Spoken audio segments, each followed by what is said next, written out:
आओ तो हम परमेश्वर के वचन की ओर चले और बाइबल से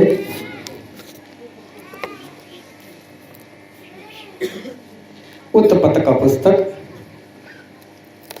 उत्पत्ति उसका पहला अध्याय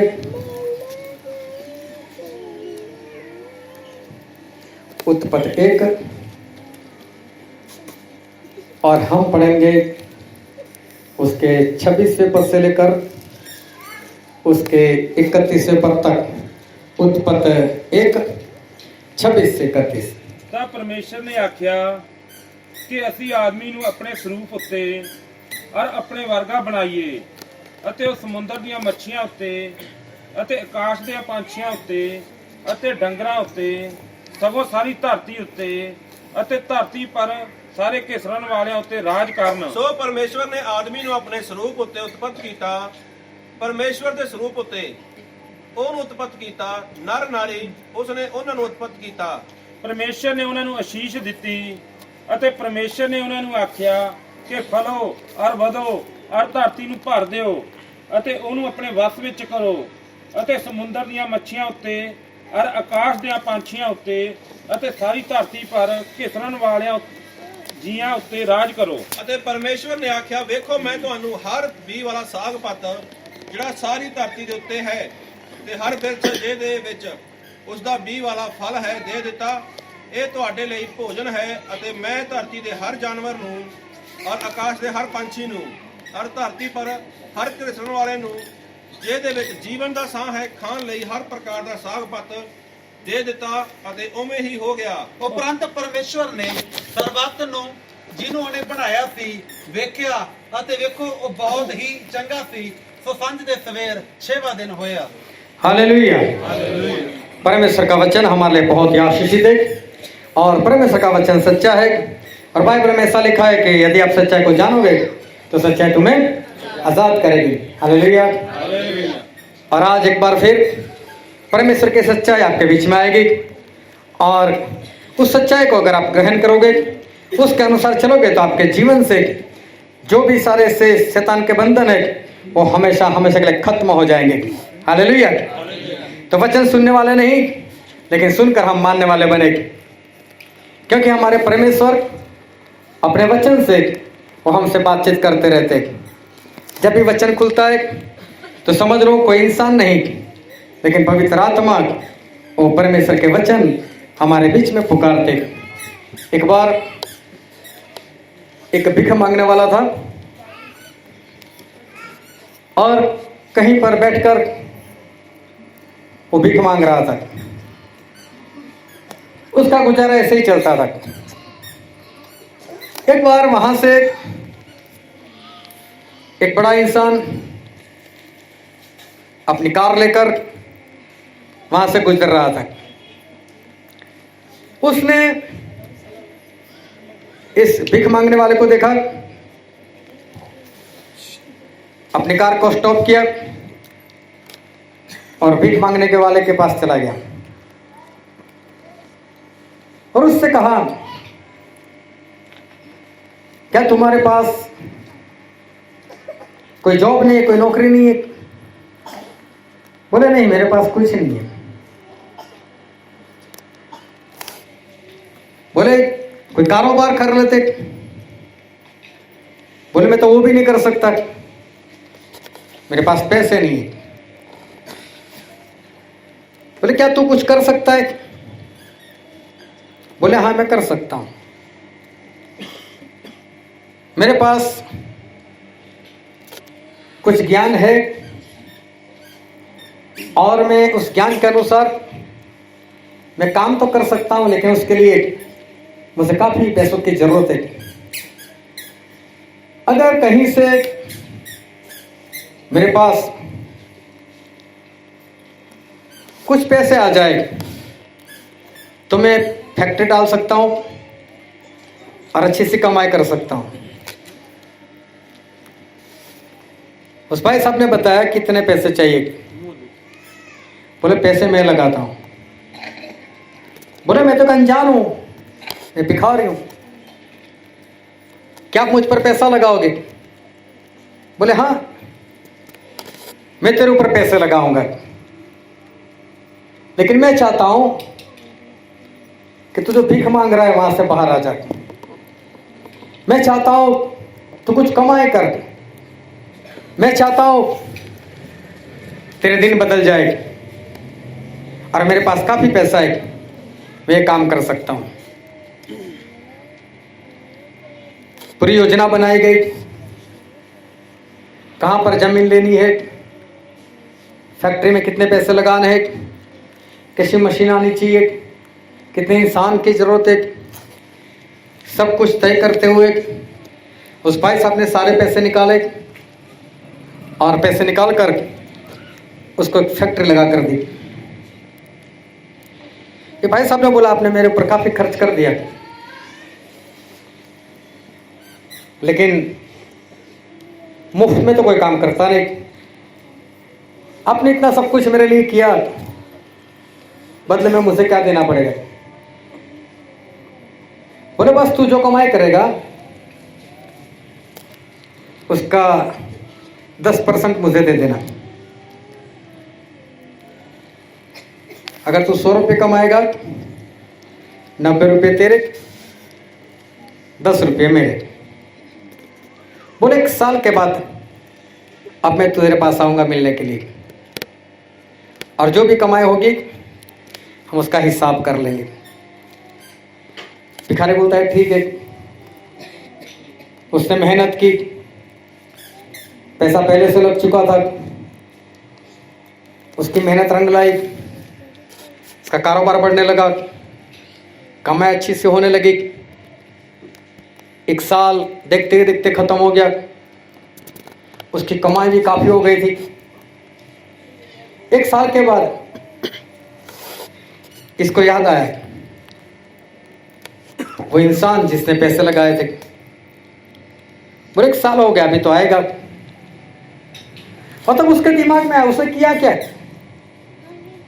मेहनत तो मैंने की, दिमाग तो मेरा है, जो भी कर रहा हूं मैं कर रहा हूं, और वो तो 10% ऐसे ही लेकर चला जाएगा। उसने आखिर किया क्या? उसने तो कुछ नहीं किया, और 10% उसको ऐसे ही दे दो। उसके दिल में आया इसको देना नहीं है। उसने उस भाई साहब को फोन कर दिया, ऐसा 20 साल कुछ कमाई नहीं हुई, कारोबार अभी अभी शुरू किया, कुछ कमाई हुई नहीं है, चलो अगले साल आना। तो कोई बात नहीं, अगले साल आऊंगा, इस बार कमाई नहीं, कोई बात नहीं, अगले साल। देखते ही देखते 1 साल और खत्म हो गया। इस बार भी इस भाई साहब के दिल में वही बात चल रही है, इसको 10% दे दो, मेहनत तो मैंने की है, दिमाग मेरा था, मैं दे दूं इसको। इससे एक बार फिर फोन कर दिया। इससे बोला कोई बात नहीं, लेकिन मैं आ रहा हूं वहां पर देखने के लिए, हो सकता है मैं तेरे को सहायता करूं। 2 साल से तेरी कमाई नहीं हो रही। जब उसने वहां पर आया, आकर देखा, सारा हिसाब लिया,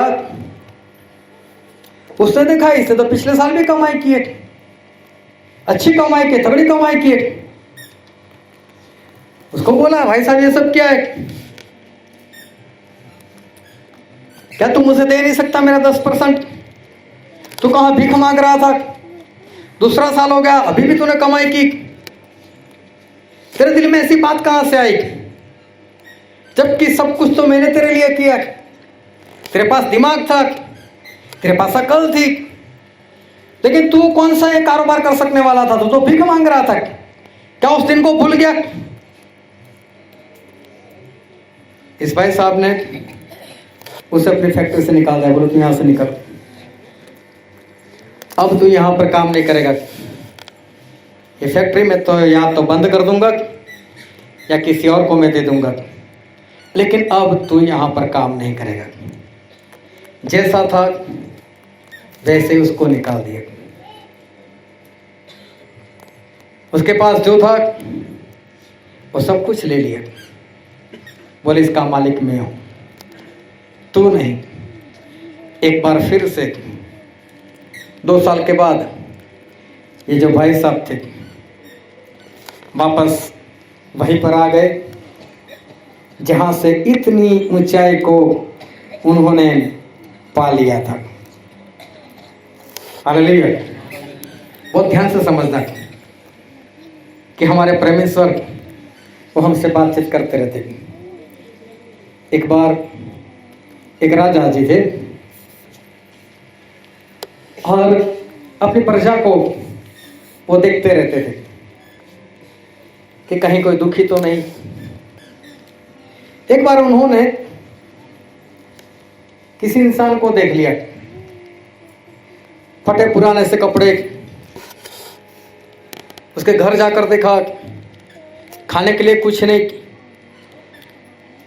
और काम कर रहा था राजा के वहां ही, जो दरवाजा होता है उसको संभालने का काम कर रहा था, कौन आता है कौन जाता है, लेकिन काफी गरीब था। राजा ने सोचा मैं इसकी सारी गरीबी दूर कर देता हूं। राजा ने क्या किया, दूसरे दिन खरबूजा लेकर आए, उसके बीच में जो कुछ था सब निकाल कर फेंक दिया और वहां पर कुछ सोना रख दिया और उसको दे दिया। बोले इसको लेकर जाओ, घर पर जाकर पत्नी बच्चों के साथ मिलकर खा लेना। राजा ने सोचा काफी सोना है, उससे अमीर बन जाएगा, खुद का कारोबार भी कर सकता है, अच्छा घर भी बन जाएगा, अच्छे कपड़े भी इसको मिल जाएंगे। दूसरे दिन देखा वो इंसान तो वहीं पर काम कर रहा है। तीसरे दिन देखा वहीं पर काम कर रहा है। राजा ने उसको बोला इधर आओ। बोले मैंने कुछ फल दिया था तुझे। बोले हाँ। बोले कैसा लगा? बोले बहुत ही मीठा था, बहुत बढ़िया था। राजा ने सोचा मैंने तो सोना डाल कर दिया था, अगर इसने खाया है तो ये बोलता कि उसमें सोना भरा हुआ था। राजा आपका धन्यवाद, आपका शुक्रिया। राजा बोले सच में तूने खाया क्या? मैंने तुझे दिया था। बोले हाँ मैंने खाया, बहुत बढ़िया था। फिर राजा ने थोड़ी ऊंची आवाज में बात की, बोले सच में खाया क्या? वो बोलता है नहीं अभी तक नहीं खाया। बोले फिर कहाँ गया? बोले मैं रास्ते से जा रहा था, किसी ने देखा, बोले 50 रुपए देता हूं मुझे दे दो एक। तो इतने से मेरा क्या होता है? तो मैंने 50 रुपए में उसको दे दिया। ये जैसा था वैसा ही रह गया, वो 50 रुपए में वो धनी हो गया। राजा ने सोचा चलो एक बार इसको फिर से मौका देता हूं। राजा ने एक चिट्ठी लिखी और उसको दे दी और बोला कि पास वाला जो राज है उसके राजा के पास जाओ और जाकर ये चिट्ठी उसको देकर आओ। राजा ने उस चिट्ठी में लिखा हुआ था कि मैं जो इंसान भेज रहा हूं उसके लड़के के साथ तुम्हारी लड़की की शादी करवा दो और साथ में उसको बहुत कुछ देना, ये मेरा खास आदमी है। दूसरे दिन देखा, तीसरे दिन देखा, महीने के बाद देखा वो तो वहीं पर काम कर रहा है। राजा ने देखा ये क्या है। राजा ने उसको बुलाया, बोले मैंने तो चिट्ठी दी थी। बोले हाँ। बोले पहुंचा दी, बोले हाँ पहुंचा दी। बोले राजा ने क्या बोला? बोले कुछ नहीं, चिट्ठी ले ली। बोले पढ़ी? बोले हाँ पढ़ी। बोले सच बोल, तू गया था या नहीं गया था? बोले राजा जी मैं जा रहा था, तभी मेरा मित्र भी उधर जा रहा था, मैंने सोचा मेरा किराए का पैसा बच जाएगा, तू जा रहा है तो दे दे उसको। देखो इसका भी कुछ नहीं बना। वो ध्यान समझना, सिर्फ कहानी नहीं, ऐसा होता है लोगों के जीवन में।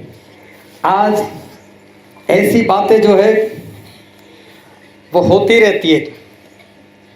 आज भी हमारे इस दुनिया में, इस संसार में ऐसा सच में होता है। एक भाई साहब, ये कोई कहानी नहीं, उनका घर का गुजारा बहुत मुश्किल से होता था।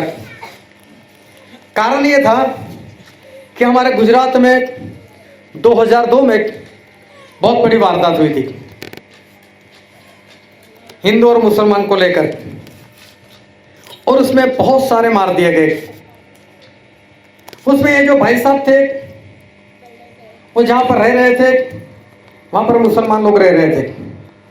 ये भाई साहब मसीह को मानने वाले थे, लेकिन नाम उनका कुछ ऐसा था जिसे ऐसा लगता था कि ये हिंदू मत वाले होंगे। लेकिन वहां के लोग उनको जानते थे।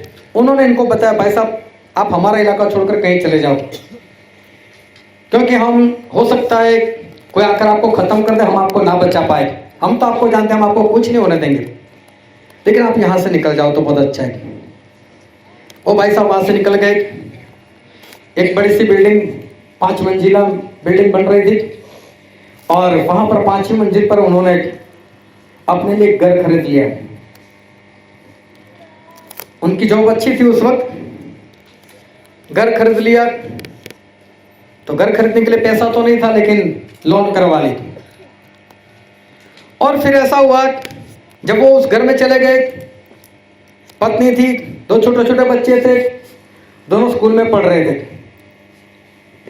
और इंग्लिश वाले स्कूल में पढ़ रहे थे। जब वो लोग वहां पर रहने के लिए गए, किसी कारण से वो जहां पर जॉब कर रहे थे वो नौकरी उनके हाथ से चली गई। अभी देखो घर तो ले लिया, बैंक में किस्त भरनी है, अभी जॉब ही नहीं है उनके पास। चलो किस्त तो भरे ना भरे, लेकिन पेट तो भरना पड़ेगा, घर में खाने के लिए तो चाहिए। उसके लिए क्या करें? उसके लिए 1 बार 2 बार कहीं और से लोन ले ली, वो भी खत्म हो गए पैसे। सब क्या करें? कभी इससे मांग ले, कभी उससे मांग ले। उनको ऐसा था आज जॉब मिल जाएगी, कल जॉब मिल जाएगा, आज जॉब मिल जाएगी, कल जॉब मिल जाएगी। 2 साल तक जॉब नहीं मिली। पढ़े लिखे इंसान, इंजीनियर, 2 साल तक उनको जॉब नहीं मिली। 2 साल के बाद उनको जॉब मिली, वो मिली उड़ीसा में। अबे कहाँ गुजरात, कहाँ उड़ीसा। अभी भाई साहब वहां पर रह रहे, अपना भी गुजारा कर रहे और साथ में घर में भी पैसा भेज रहे। अभी उनकी जो तनख्वाह थी उससे उनका गुजारा तो हो जाता था, लेकिन पैसे कहीं पर दे नहीं पाते थे। बैंक वाले बार बार आते थे, जहां जहां से लोगों से लिए थे वो लोग बार बार आते थे। और तब ये मोबाइल नहीं था, वो लैंडलाइन फोन, जैसे घंटी बत्ती थी, लोग डर जाते थे, मालूम नहीं कौन गाली बोलेगा और कैसी बोलेगा और कितनी बोलेगा, क्योंकि चारों ओर पैसा देना है उनको। ऐसी परिस्थिति में एक बार मेरा वहां पर जाना हुआ और भाई साहब छुट्टी में आए हुए थे। मैंने उनको बोला कि मैं आपके लिए क्या प्रार्थना करूं। और भाई साहब ने बताया मेरे लिए ऐसी प्रार्थना करो कि मैं भारत छोड़कर कहीं बाहर चला जाऊं, अच्छी कमाई कर पाऊं। मैंने बोला क्यों बाहर जाना चाहते हो? तब उन्होंने सारी कहानी बताई मुझे। बोला आज मेरा गुजारा हो सके इतनी तनख्वाह है, लेकिन जो कर्जा हो चुका उसका क्या करूं मैं? उसके लिए मेरे पास कोई कमाई नहीं। अगर मैं ज्यादा कमाई करूं तो मैं उनको पैसा दे पाऊं। बोला ठीक है हम प्रार्थना करते, लेकिन आपको कहीं पर जाने का प्रयत्न नहीं करना है। परमेश्वर की मर्जी है, परमेश्वर खुद आपको बाहर लेकर जाएंगे और बाहर से ही कोई आपको बुला लेंगे, लेकिन आपको प्रयत्न नहीं करना है। बोले ऐसे कैसे होगा? बोले मैं 4 साल से प्रयत्न कर रहा हूं, फिर कुछ नहीं हो रहा है, तो मैं अगर प्रयत्न ही नहीं करूंगा तो क्या होगा? मैं बोला यही परमेश्वर का चमत्कार है। उसके बाद उनके लिए प्रार्थना हुई और उनकी कंपनी का एक इंसान था, वो गया था सऊदी अरेबिया, वहां की कंपनी में वो काम कर रहे थे। ये भाई साहब ने उनको एक पत्र भेजा कि भाई तू कैसा है, कैसा चल रहा है, वहां पर अच्छा तो लग रहा है, बस ऐसे ही। और तभी उस भाई साहब की अपने मालिक के साथ बात हो रही थी और उनको एक इंसान चाहिए था, और वो इंसान चाहिए था जिसकी पढ़ाई इस भाई साहब ने की थी। और तभी इनका लेटर भेज उसको मिला, उसको याद आया कि यहाँ पर भी जरूरत है। उसने अपने मालिक से बात की, बोले हमारे इंडिया में एक भाई साहब है, अगर आप चाहो तो बुला लो उसको। इनका कांटेक्ट किया, इनकी डिग्रियां देखी, कागजात देखे, ये फाइनल हो गए। उन्होंने सामने से इनको बुला लिया। Hallelujah, hallelujah. और शुरुआत की तनख्वाह उनकी थी 70,000। 1 साल के बाद उनकी तनख्वाह हो गई 1.5 लाख रुपए। अभी उनका जो कर्जा था वो कर्जा उतरने लगा। उनकी पत्नी ने मुझसे बोला, स्टैनली भाई आप मेरे घर आए और परमेश्वर हमारे जीवन में काम किया, आज से हमारा जो भी दसमंत बनता है वो हम आपको दे देंगे। मैं बोला मैंने तो मांगा नहीं। बोले नहीं, लेकिन हमें परमेश्वर गवाही कर रहे, हम आपको देंगे।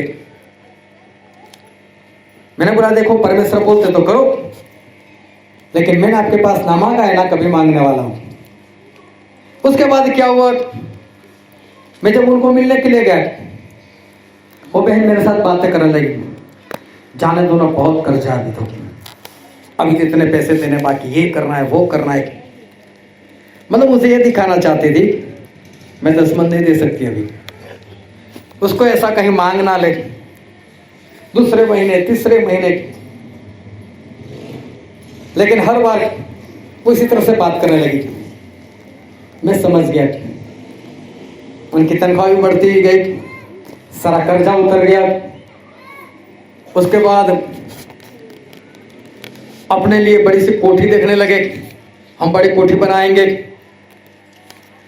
और बच्चे भी बड़े होते गए, बच्चे को भी काफी पैसे मिल रहे, और ऐसे करते करते बच्चे जो थे गलत रास्ते पर चले गए।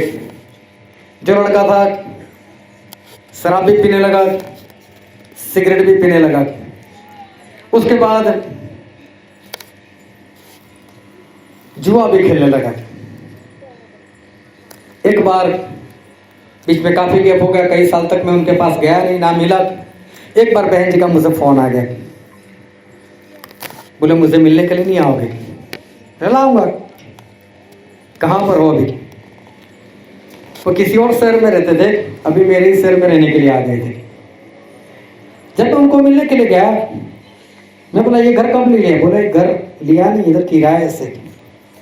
आपको किराए से लेने की क्या जरूरत? तो बोले वो घर हम छोड़ चुके है, तो हमारा अभी बीच में उसको बेचा नहीं है तो हमारा, लेकिन वो घर छोड़कर यहाँ पर आ गया। मैंने उसका कारण, बोले हमारा लड़का इतना बिगड़ चुका कि उसने 35 लाख कर्जा कर दिया है। 35 लाख। बोला भी हमको ये लौटाना है। देखो परमेश्वर को कहां से कहां उठाया और कहां से कहां ये लोग आ गए। क्या है इसका कारण? क्यों होता है ऐसा हमारे जीवन में? क्यों ऐसी परिस्थितियां हमारे जीवन में आती है कि लोग ऊंचे टूट जाते हैं लेकिन वापस वहीं पर आ जाते हैं? कई लोग मैंने देखे मसीह में आने के बाद गवाही देते, मैं मसीह में आया, मैं मसीह में आई, मेरी जॉब मिल गई, मेरा घर बन गया, मेरा ये हो गया, मेरा वो हो गया। 1 साल 2 साल 5 साल फिर वही के वही। वो गवाही का क्या? क्यों ऐसा उनके जीवन में हुआ? परमेश्वर ने कर्जे से निकाला था, वापस कर्जा कैसे, क्यों ऐसा हुआ, उसका कारण क्या है।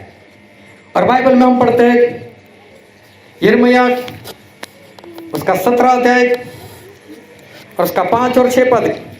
यिर्मयाह उसका 17 अध्याय, माइक ले लो, माइक ले लो, माइक। यिर्मयाह 17 उसका 5 और 6 पद।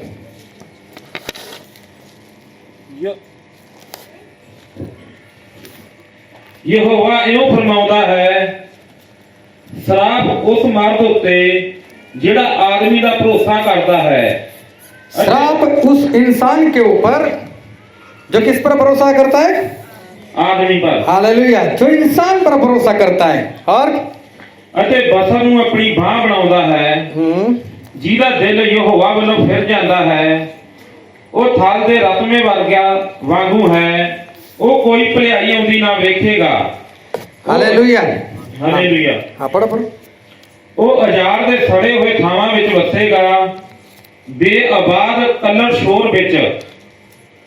हालेलुया, बहुत ध्यान से समझना। परमेश्वर कहते हैं कि वो इंसान, उसके ऊपर श्राप आएगा कि जो इंसान के ऊपर भरोसा रखता है, इंसान के बल के ऊपर भरोसा करता है, जो उसके ऊपर विश्वास करता है, जो इंसान के ऊपर विश्वास करता है, वो श्रापी है। और जब भलाई की बात आएगी तब उस भलाई को ये इंसान देख नहीं पाएगा। मतलब भला होगा, भलाई आएगी, लेकिन ये इंसान खुद जो है वो देख नहीं पाएगा। इस्राएल के लोग मिस्र के अंदर गुलाम बने हुए थे, 400 साल तक गुलाम बने रहे। परमेश्वर ने अब्राहम से कहा था, अब्राहम तेरी अंश अन्य जाति के अंदर जाकर 400 साल तक गुलाम बने रहेंगे, लेकिन उसके बाद मैं उनको छुड़ाऊंगा। और जैसे ही 400 साल खत्म होने को आए, परमेश्वर ने मूसा को चुना, मूसा को भेजा, और मूसा वहां पर गए। परमेश्वर के आत्मा से, परमेश्वर के सामर्थ्य से, परमेश्वर के कहने से बड़े बड़े चमत्कार किए। और चमत्कार करने के बाद उन सभी लोगों को छुड़ा कर वो वहां से बाहर निकले। और उस वक्त जब उनकी गिनती की गई, तब बाइबल में लिखा है 20 साल से ज्यादा उम्र वाले जो पुरुष थे, जो युद्ध में लड़ाई के लिए जा सकते, सिर्फ उनकी गिनती की, उनकी स्त्रियों की नहीं, बच्चों की नहीं। और जितने लोगों की गिनती की वो थे 6,03,550 लोग। हालेलुया। इन सभी को परमेश्वर ने इसलिए आजाद किया था ताकि ये लोग विश्राम के देश में जा सके, उस वचन के देश में जा सके जहां पर दूध और मधु की धाराएं बहती है, जहां के फल फलवंत है, जहां की जमीन फलवंत है। ऐसी जगह पर परमेश्वर ने ले जाने के लिए इनको निकाला। लेकिन रास्ते में ये लोग बुड़बुड़ाने लगे, रास्ते में ये लोग परमेश्वर के दास के खिलाफ बोलने लगे, रास्ते में ये लोग परमेश्वर के भी खिलाफ बोलने लगे, उनकी निंदा करने लगे, भरोसा हटाने लगे। और ऐसे कामों के कारण ऐसा हुआ कि ये सभी लोग वचन के देश में नहीं पहुंच पाए। ये सारे के सारे लोग रास्ते में खत्म हो गए, यहां तक खत्म हो गए कि उनकी लोथी भी गल गई। 38 साल के अंदर ये सभी लोग रास्ते में खत्म हो गए। उनके बच्चे जो थे, उनकी पत्नियां थी, वो उस देश में पहुंच पाए। भलाई तो हुई इनकी, उनके बच्चों की भलाई हुई, उनकी पत्नियां की भलाई हुई, लेकिन ये खुद उस भलाई को देख नहीं पाए। परमेश्वर बोलते हैं कि जब उनका अच्छा होगा, भलाई के दिन आएंगे, लेकिन ये लोग उसको देख नहीं पाएंगे। जो इंसान पुरुष के ऊपर, इंसान के ऊपर जो भरोसा करता है वो शराबी है।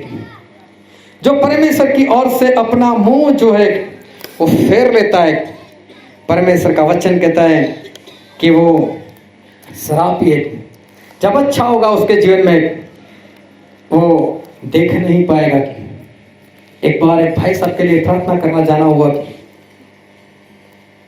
जब उनके घर में गए, वो घर नहीं दिखाई देता था लेकिन अस्पताल दिखाई देती थी। अगर अस्पताल में जैसे बेड होते वैसा बेड था।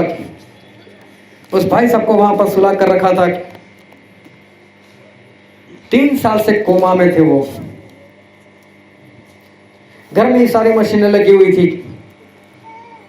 उनका एक बेटा और एक बेटी, दोनों डॉक्टर बने हुए थे। मैंने जाकर उनको पूछा, उनकी पत्नी से पूछा क्या हुआ इनको। बोले भाई साहब बहुत ईमानदार थे, बहुत अच्छे से काम किया उन्होंने, ईमानदारी से काम किया, कभी किसी से रिश्वत नहीं ली, अपने बच्चे को बहुत अच्छे से पढ़ाया, इनको पढ़ाया। उनकी इच्छा थी कि उनके बच्चे डॉक्टर बने, उनकी इच्छा थी कि उनके बच्चे जहाज चलाने वाला पायलट बने। तो बोले 3 बच्चे, 2 डॉक्टर बन गए, एक पायलट बन गए। जैसा वो चाहते थे वैसा हो गए। लेकिन जिस दिन इनको डॉक्टर की डिग्री मिलने वाली थी और जिस दिन मेरी बेटी पायलट बनने वाली थी, उससे कुछ ही दिन पहले ऐसे ही उनको एक झटका आया, बेहोश हो गए, उनको अस्पताल में लेकर गए और तभी से इनका दिमाग जो है पूरी तरह से डेड हो गया। अभी कोमा में चले गए। तीनों बच्चे की डिग्रियां, उनकी जॉब वो देख नहीं पाए। Hallelujah, hallelujah. सब कुछ अच्छा था, लेकिन जब उस भलाई का दिन आया, जैसा वो चाहते थे वैसा जब उनके घर में हुआ, तब देखने के लिए उनकी आंखें खुली नहीं थी। उनकी पत्नी रो रो कर बता रही थी, बस एक बार अपनी आंखें खोले, अपने बच्चों को देखे कि वो जो चाहते थे वो हो चुका। इन्हीं के लिए उन्होंने मेहनत की, बस एक बार देख ले अपनी आंखों से। लेकिन ऐसी परिस्थिति में 5 साल हो गए और आखिर में वो भाई साहब मर गए, नहीं देख पाए। क्यों ऐसा होता है? क्यों लोगों के जीवन में ऐसी घटनाएं होती है? क्यों वो बहुत बढ़ते तो है लेकिन वापस उनके जीवन में ऐसी क्या बात हो जाती है कि वो नीचे गिर जाते? क्योंकि यिर्मयाह में लिखा है, यिर्मयाह उसका 17 अध्याय उसका 7 और 8 पद पढ़ दो। मुबारक है वो मर्द जिहदा भरोसा यहोवा उत्ते है। हालेलुया। मुबारक है वो जिसका भरोसा परमेश्वर के ऊपर है। हाँ, जिहदा भरोसा यहोवा है वो उस वृक्ष वर्गा है ਜਿਹੜਾ पानी उत्ते लग्या होया है, ਜਿਹੜਾ नदी वाल अपनी जड़ां फैलाउंदा है। वो इंसान जो परमेश्वर के ऊपर भरोसा रखता है वो उस पेड़ के समान है जो एक नदी के किनारे के ऊपर लगाया जाता है और वहां पर उसको लगातार पानी मिलता रहता है। और क्या लिखा है आगे? जब गर्मी आवे तां उन्हें डर नहीं। जब गर्मी आए तब भी उसे कोई डर नहीं, क्योंकि पास में ही नदी है और वहां से उसको पानी मिलता रहता है। हालेलुया। किस इंसान के बारे में लिखा है? जो परमेश्वर के ऊपर भरोसा रखता है। Hallelujah, hallelujah. जो परमेश्वर के ऊपर भरोसा रखता है। ज्यादातर इंसान जो है वो इंसान के ऊपर भरोसा रखता है, उसके ज्ञान के ऊपर भरोसा रखता है। अगर आज किसी को बोलो कि डॉक्टर के बिना जिक्र बताए नहीं हो सकता, आज अगर किसी को बताए पुलिस के बिना जिक्र बताओ नहीं होता, आज किसी को बताए वकील के बगैर जिक्र बताओ नहीं होता।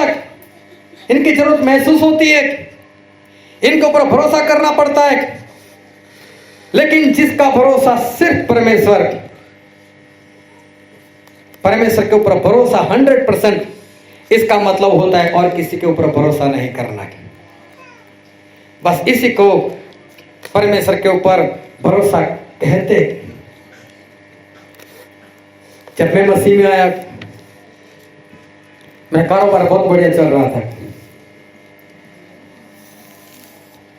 जो भी मेरी कमाई थी वो कमाई इतनी थी कि मैं उसमें से काफी पैसे बचा सकूं।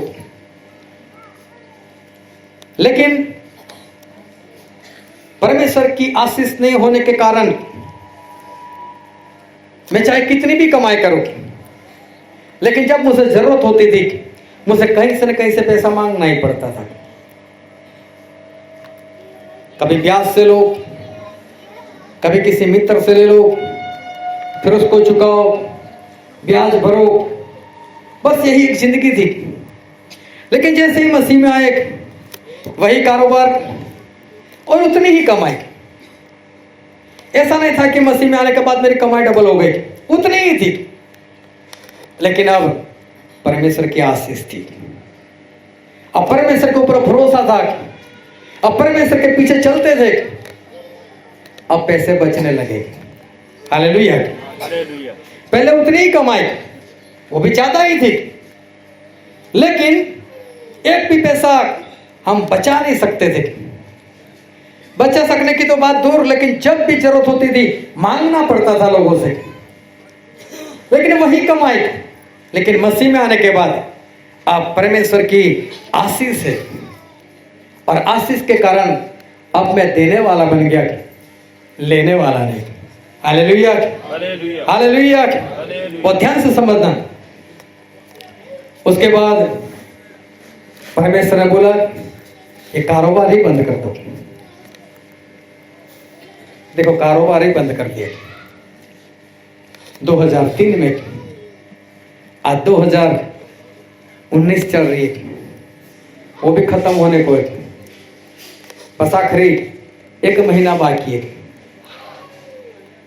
16 साल बीत गए, लेकिन कारोबार बंद करने के बाद भी आज भी परमेश्वर ने मेरे हाथ को ऐसा रखा है, ऐसा नहीं होने दिया। हालेलुया। हालेलुया। 16 साल के बाद भी ये हाथ वैसा ही है, अभी ऐसा नहीं हुआ। जब परमेश्वर ने कारोबार छुड़ाया तो 2 बच्चे थे, उसके बाद 4 हो गए, लेकिन फिर भी ये हाथ आज भी वैसा है। हालेलुया। बहुत ध्यान से समझना कि इंसान बढ़ता तो है, लेकिन वापस गिरता क्यों है? उसका कारण सिर्फ एक है कि इंसान के ऊपर भरोसा रखता है। और जितने लोग मसीह में आने के बाद भी अगर इंसान के ऊपर भरोसा रखता है, वो आज नहीं तो कल वो पक्का वो गिरने वाला है। लेकिन जो सिर्फ परमेश्वर के ऊपर भरोसा रखता है वो कभी नहीं गिरेगा। हालेलुया। हालेलुया। हालेलुया। आप कितना भी अच्छा पढ़ो, कितना भी अच्छा कारोबार करो, आप कितनी भी अच्छी जॉब कर लो, चाहे कितनी भी कमाई कर लो, कभी पैसों को आशीष मत समझना कि पैसे आशीष है।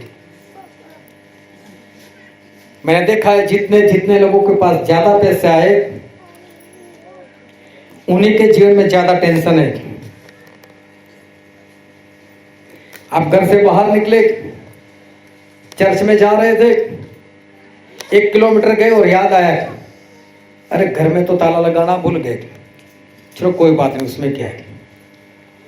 लेकिन अच्छी कमाई होने लगी, अब घर में 5 लाख रुपए पड़े, 1 किलोमीटर नहीं 5 किलोमीटर चले गए, और पता चल याद आया ताला नहीं लगाया, अरे जल्दी चलो घर में तो पैसे पड़े। हालेलुया। हालेलुया। हालेलुया। तो पैसा आया तो क्या है, साथ में टेंशन है। लोग ऐसा समझ पैसा आ जाए तो अच्छा है, सारा टेंशन खत्म। नहीं, क्योंकि उसका भरोसा परमेश्वर के ऊपर नहीं है। अगर परमेश्वर के ऊपर होता तो बोलते कोई बात नहीं, परमेश्वर आप हो ना, पहले भी कौन से पैसे थे, और आप मेरे घर में हो तो कुछ नहीं होने वाला। लेकिन वापस आना इसलिए पड़ता है क्योंकि उसका भरोसा जो है वो परमेश्वर के ऊपर नहीं है। उसका टेंशन जो है वो बढ़ जाता है। आप चाहे कितनी भी मेहनत करो, कितना भी भागो दौड़ो, लेकिन अगर परमेश्वर के ऊपर पक्का भरोसा नहीं, आपका पक्का विश्वास नहीं, तो आराधना करने से, नाचने गाने से, वचन को सुनने से, लगातार बंदगी में जाने से यह मत समझना कि जीवन मिल जाएगा। अगर आपका संपूर्ण रीति से विश्वास नहीं, तो समझो कि आपको वो जीवन जो परमेश्वर चाहते वो जीवन कभी नहीं मिलेगा। क्योंकि परमेश्वर तो ऐसा कहते हैं, हम बाइबल से पढ़ते हैं, यूहन्ना उसका 10वां अध्याय, उसका 10वां पद।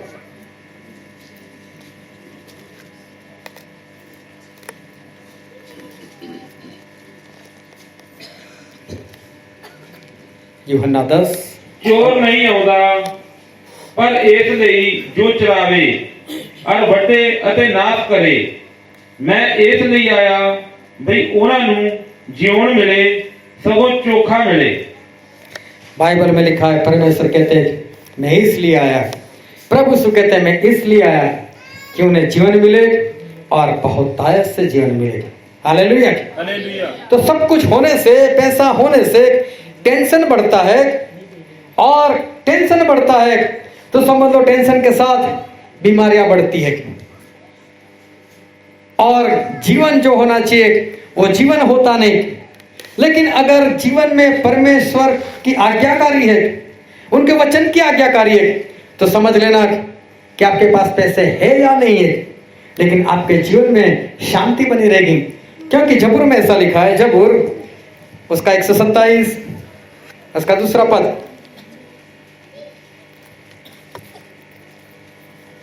जबूर 127 और 2।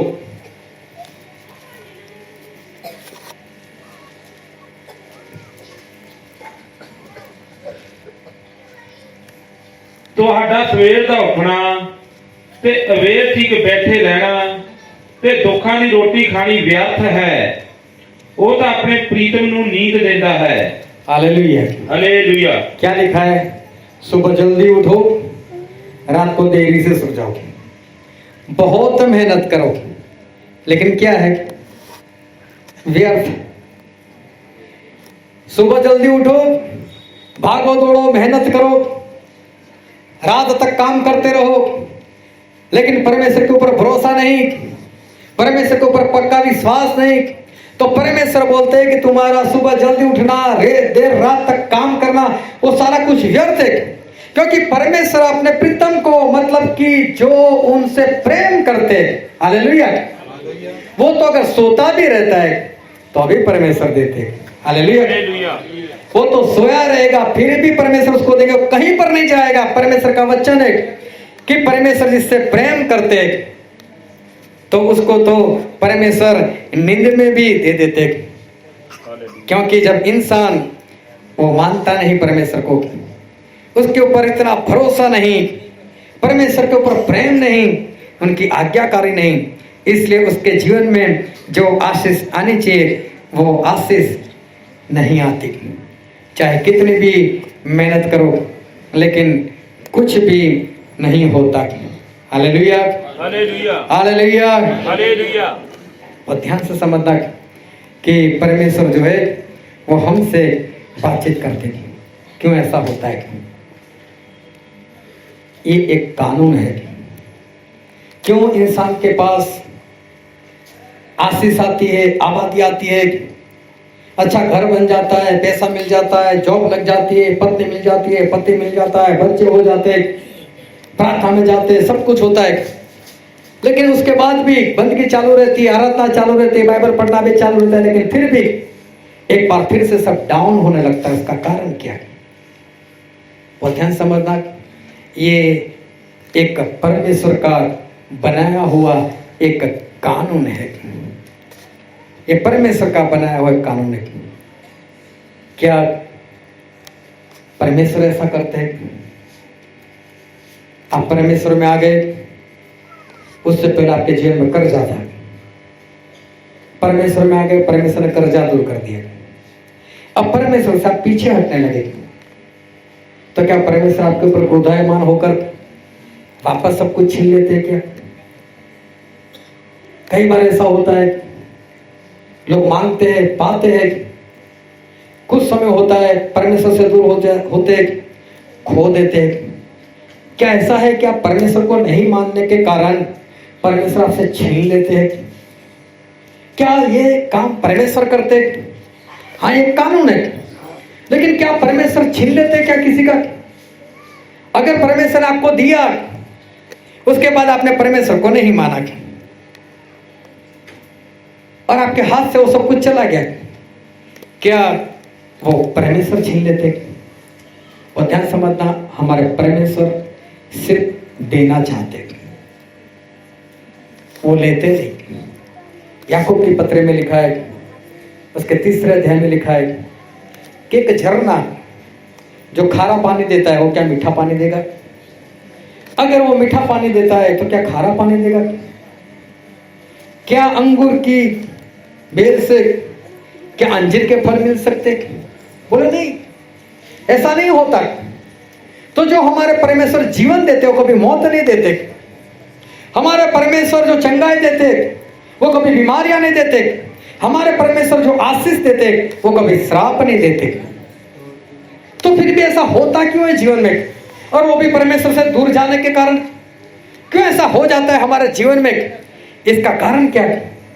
आज जो वचन पढ़ा था हमने उत्पत्ति, उसके पहले अध्याय से 26 से लेकर, लेकिन हम पढ़ेंगे उसका 11वां पद। कोई पढ़ो तो, उत्पत्ति 1 और 11।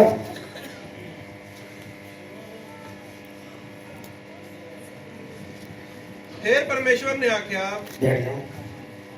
फिर परमेश्वर ने आख्या कि धरती घाह नाले बी वाला साग पत ਅਤੇ फलदार वृक्ष उगावे, ਜਿਹੜੇ ਆਪੋ ਆਪਣੀ ਜਿਨਸ ਦੇ ਅਨੁਸਾਰ ਬੀ ਵਾਲਾ ਫਲ ਧਰਤੀ ਉੱਤੇ ਦੇਣ, ਅਤੇ ਉਵੇਂ ਹੀ ਹੋ ਗਿਆ। Hallelujah, hallelujah. एक बार फिर से पढ़ो ये।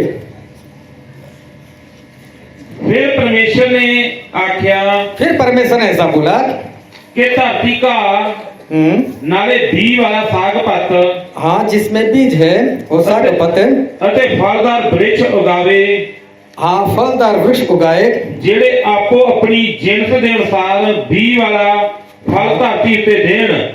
हाँ, कौन उगाए उसको? उसको धरती उगाएगी। बहुत ध्यान समझना, 1 से लेकर 6 दिन तक परमेश्वर ने कुछ न कुछ बनाया। यहां पर परमेश्वर ने इस धरती को आज्ञा दी कि धरती तू एक काम कर, जितने भी बीज वाले साग पत्ते हैं, फल है, उसको तू उगा। परमेश्वर ने धरती को बोला, इस धरती को आज्ञा दी, बोले तू उगा उसको। और धरती ने परमेश्वर की आवाज सुन ली और उसने परमेश्वर के कहने के अनुसार ही काम किया। हालेलुया। परमेश्वर ने धरती को बोला तू सब्जी बना, तू फल को उगा, और धरती ने ऐसा काम किया। ऐसा ही है, पंजाबी में ऐसा ही लिखा है। हालेलुया। एक बार फिर से पढ़ लो। ਜਿਹੜੇ ਆਪੋ ਆਪਣੀ ਜਿਨਸ ਦੇ ਅਨੁਸਾਰ ਬੀ ਵਾਲਾ ਫਲ ਧਰਤੀ ਉੱਤੇ ਦੇਣ, ਅਤੇ ਉਵੇਂ ਹੀ ਹੋ ਗਿਆ। हालेलुया। हालेलुया। परमेश्वर ने इस धरती को बोला कि तू इस तरह से बना, इस तरह से तू फल को उगा और साग पत को तू उगा, और धरती ने सुना और वैसा ही हो गया। हालेलुया। हालेलुया। यहां पर परमेश्वर ने खुद नहीं बनाया, परमेश्वर ने धरती को बोला तू कर। हालेलुया। हालेलुया। और धरती ने सारे फल बनाए, और धरती ने सारे वृक्ष बनाए, धरती ने सारे साग पत्ते बनाए। हालेलुया। हालेलुया। कोई कोई सवाल तो नहीं किसी को? परमेश्वर ने धरती को बोला तू कर ऐसा, और उसने ऐसा किया। आगे पढ़ते हम उसका 20वां पद, 20 और 21। फिर परमेश्वर ने आख्या कि पानी ढेर सारे ਜਿਉਂਦੇ ਪ੍ਰਾਣੀਆਂ ਨਾਲ ਭਰ ਜਾਣ, ਅਤੇ ਪੰਛੀ ਧਰਤੀ ਤੋਂ ਉਤਾਂ ਆਕਾਸ਼ ਦੇ ਅੰਬਰ ਵਿੱਚ ਉੱਡਣ। ਪਰਮੇਸ਼ਰ ਨੇ ਵੱਡੇ ਵੱਡੇ ਜਲ ਜੰਤੂਆਂ ਨੂੰ ਅਤੇ ਸਾਰੇ ਚੱਲਣ ਵਾਲੇ ਜਿਉਂਦੇ ਪ੍ਰਾਣੀਆਂ ਨੂੰ, ਜਿਨ੍ਹਾਂ ਦੇ ਨਾਲ ਉਹਨਾਂ ਦੀ ਜਿਨਸ ਅਨੁਸਾਰ ਪਾਣੀ ਭਰ ਗਏ, ਉਤਪਤ ਕੀਤਾ। ਨਾਲੇ ਸਾਰੇ ਫੰਗ ਪੰਛੀਆਂ ਨੂੰ ਵੀ ਉਹਨਾਂ ਦੀ ਜਿਨਸ ਅਨੁਸਾਰ, ਅਤੇ ਪਰਮੇਸ਼ਰ ਨੇ ठेडा बई चंगा है। हालेलुया। हालेलुया। हालेलुया। एक बार फिर से पढ़ो तो 20वां पद। ਫਿਰ ਪਰਮੇਸ਼ਰ ਨੇ ਆਖਿਆ ਕਿ ਪਾਣੀ ਢੇਰ ਸਾਰੇ ਜਿਉਂਦੇ ਪ੍ਰਾਣੀਆਂ ਨਾਲ ਭਰ ਜਾਣ ਅਤੇ ਪੰਛੀ ਧਰਤੀ ਤੋਂ ਉਤਾਹਾਂ ਆਕਾਸ਼ ਦੇ ਅੰਬਰ ਵਿੱਚ ਉੱਡਣ। ਪਰਮੇਸ਼ਰ ਨੇ ਵੱਡੇ ਵੱਡੇ ਜਲ ਜੰਤੂਆਂ ਨੂੰ ਅਤੇ ਸਾਰੇ ਚੱਲਣ ਵਾਲੇ ਜਿਉਂਦੇ ਪ੍ਰਾਣੀਆਂ ਨੂੰ ਜਿਨ੍ਹਾਂ ਦੇ ਨਾਲ ਉਹਨਾਂ ਦੀ ਜਿਣਸ ਅਨੁਸਾਰ ਪਾਣੀ ਭਰ ਗਏ ਉਤਪਤ ਕੀਤਾ। Hallelujah, hallelujah, hallelujah. हालेलुया। एक बार फिर से यहाँ पर परमेश्वर ने समुद्र से कहा पानी से कहा कि ये सारे जो जीव जंतु है जो पानी में रहने वाले हैं उसको बनाना है। और समुद्र ने परमेश्वर की आवाज सुनी और उसने ये सब कुछ बना दिया। Hallelujah, hallelujah. बहुत ध्यान से परमेश्वर के वचन को सुनना। धरती को बोला, धरती ने सागपत बना दिया। समुद्र को कहा, उसने समुद्र के रहने वाले सारे जीव जंतु को बना दिया। आज आप किसी भी पौधे को जमीन से उखाड़ दो, फिर परमेश्वर से कहो परमेश्वर इसमें जीवन भर दो, क्या परमेश्वर भरेंगे? जमीन से उखाड़ दो और ऐसे ही रख दो उसको, चाहे पे छत पर रख दो, क्या अब उसमें जीवन आएगा? अब उसमें जीवन नहीं आने वाला, वो मर जाएगा, वो खत्म हो जाएगा। किसी भी जंतु को जो पानी में रहने वाला है, उस मछली को जो पानी में रहती है उसको पानी से बाहर निकालो, और मछली क्या करती है? तड़पती है और फिर मर जाती है। Hallelujah, hallelujah. जिसको जमीन ने धरती ने उगाया वो जैसे ही धरती से अलग होता है उसमें जान नहीं रहती, वो मर जाता है। Hallelujah, hallelujah. जैसे ही समुद्र को जिसने बनाया वो जीव जंतु समुद्र से जैसे ही बाहर आता है वो मर जाता है, वो खत्म हो जाता है, उसमें जीवन नहीं रहता। ये कानून है, ये परमेश्वर का बनाया हुआ कानून है कि जिसको जमीन ने बनाया जमीन के साथ लगा रहेगा तो उसको जीवन मिलेगा, और जिसको पानी ने जीवन दिया उसको अगर पानी से बाहर निकालो तो वो मर जाएगा। लेकिन जब इंसान बनाने की बारी आई तो परमेश्वर ने मिट्टी ली तो सही, लेकिन मिट्टी को नहीं बोला तू बना। परमेश्वर अपने हाथ डाले उसके अंदर, पानी भी लिया लेकिन पानी को भी कुछ नहीं बोला, अपने हाथ उसके अंदर डाले, अपने जैसा एक स्वरूप देकर एक पुतला बनाया। और 26 पद में ऐसा लिखा है, पढ़ो तो 26 पद। तब परमेश्वर ने आख्या, और परमेश्वर ने कहा, हालेलुया, परमेश्वर ने कहा, किससे कहा? कि असी आदमी नु अपने स्वरूप होते, हाँ, हम आदमी को हमारे स्वरूप के ऊपर अपने वर्गा बनाइए और अपनी समानता में बनाए। परमेश्वर ने ऐसा कहा, किससे कहा? पानी से कहा क्या? क्या उन्होंने मिट्टी से कहा? परमेश्वर ने बोला हम हमारे स्वरूप में, हालेलुया, हमारी समानता में, मतलब परमेश्वर की समानता में कोई और है, और वो है पिता, पुत्र और पवित्र आत्मा। ये तीनों आपस में बात कर रहे हैं। हम हमारे स्वरूप में इंसान को परमेश्वर ने बनाया, तब किसके साथ बात की? अपने आप से अंदर अंदर बात की। पिता, पुत्र और पवित्र आत्मा आपस में बात कर रहे। हम और परमेश्वर ने कहा हम, हालेलुया, हालेलुया। और फिर परमेश्वर ने अपने मुंह से एक सांस डाली और इंसान कैसा हो गया? जिंदा हो गया। जिसको मिट्टी ने पैदा किया वो मिट्टी से बाहर निकलकर जिंदा नहीं रह सकता। जिसको पानी ने जीवन दिया वो पानी से बाहर रहकर जीवन नहीं जी सकता। तो जिसको परमेश्वर ने बनाया वो परमेश्वर से अगर अलग हो जाए तो कौन सी आशीष आने वाली है? Hallelujah, hallelujah. उसके पास आशीष नहीं आने वाली। हालेलुया, परमेश्वर छीनते नहीं है।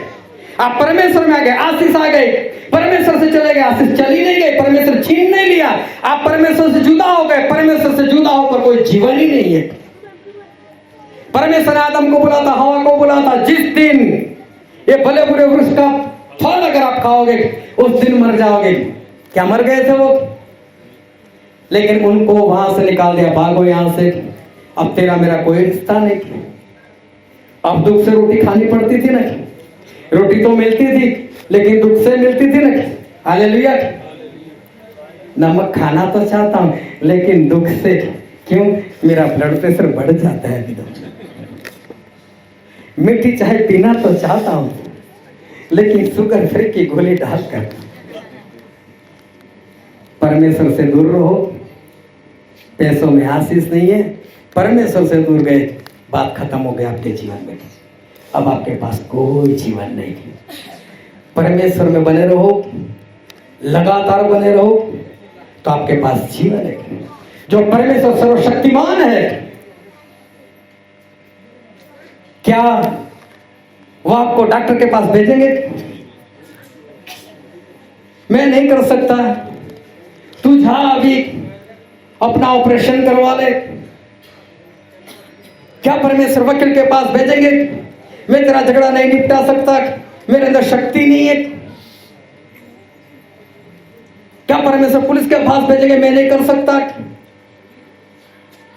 परमेश्वर सर्वशक्तिमान है, लेकिन अगर उनके साथ जुड़े रहोगे, तो उनकी आज्ञाकारी करोगे, तो जीवन है। ये परमेश्वर का कानून है। परमेश्वर देंगे, वापस नहीं लेंगे आपसे। लेकिन आप परमेश्वर में ही नहीं, तो फिर जीवन की आशा मत रखो कि आपके पास जीवन रहेगा। अगर जीवन चाहिए, जिसने आपको बनाया उनके अंदर बने रहो। जिसके मुंह से जो हवा निकली, जो सांस निकली आपके अंदर चली गई, उनके साथ बने रहो, तो आपके जीवन में जीवन बना रहेगा। अगर आप परमेश्वर में बने नहीं रहोगे, तो जीवन तो होगा लेकिन दुख से भरा, अशांति से भरा। लेकिन जो भरपूर का जीवन परमेश्वर देना चाहते, वो नहीं रहेगा। पौधे को एक बार जमीन से उखाड़ दो, बात खत्म हो गई, क्योंकि जमीन ने उसको बनाया था। उस जंतु को जो पानी में रहने वाला, उसको पानी से बाहर निकालो, वो खत्म हो जाता है, क्योंकि पानी ने उसको बनाया। तो जिस परमेश्वर ने आपको बनाया, जब तक उस परमेश्वर में 100% नहीं बने रहोगे, जो शांति चाहे वो शांति आपके जीवन में नहीं आएगी। चाहे पैसों में ढूंढो, चाहे अच्छी जॉब में ढूंढो, चाहे पत्नी में ढूंढो, चाहे पति में ढूंढो, चाहे बच्चों में ढूंढो, लेकिन परमेश्वर में बने रहोगे, तो ही आपके जीवन में शांति आएगी। हालेलुया। हालेलुया। आओ हम हमारे आंखों को बंद करें, हमारे मस्तकों को प्रभु से आगे झुकाए। राजाओं के राजा है, जो प्रभुओं के प्रभु है, जो कभी नहीं बदलते, जो हमसे बहुत प्रेम करते हैं।